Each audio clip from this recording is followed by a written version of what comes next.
get them, Mr. President. Saka Mr. President, nagkakakwentuhan sa ward. Kung nag-discharge ka, wala ka Hello everyone, good morning. Okay, ito yung patuloy natin pag-inspeksyon at pag-siguro na yung ating programa na Zero Billing ay unang-una na nagagampanan ng lahat ng mga ating mga ospital, ating mga staff, ating mga doktor, ating mga nurse, lahat ng ating medical services ay naunawaan kung ano ba yung programa at kung paano makapag-avail ang mga pasyente. Pangalawa doon, yung mga pasyente at saka kung family nila, kailangan din na malaman nila na merong ganito na zero billing na. Lahat ng pinuntahan namin ay tinignan namin kung ano yung PhilHealth na kontribusyon.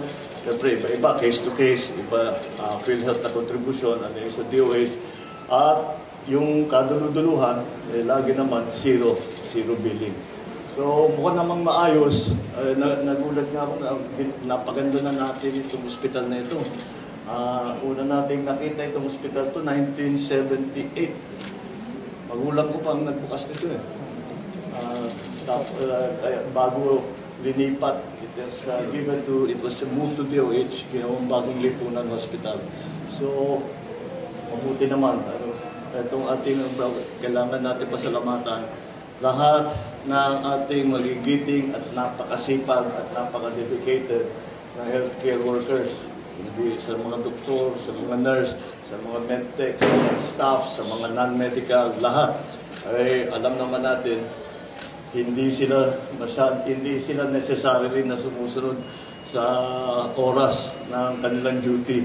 Pag kinakailangan sila ay nandiyan pa rin kahit na on break na sila. Kaya kailangan talaga natin pasalamatan. Ito ang kabayanihan ng ating nakita ng COVID. At tuloy-tuloy nakikita natin ang kabayanihan ng ating mga medical health workers. At talaga naman, isa na ako doon. I was one of the beneficiaries. Kung hindi sa inyo, wala na ako dito. Natangay na ako ng COVID. Kaya again, that instinct of service, of dedication, they continue to show. Kahit walang pandemya, nakikita natin, they continue to show. At talagang malalaki ang puso nila para tulungan ang ating mga kababayan.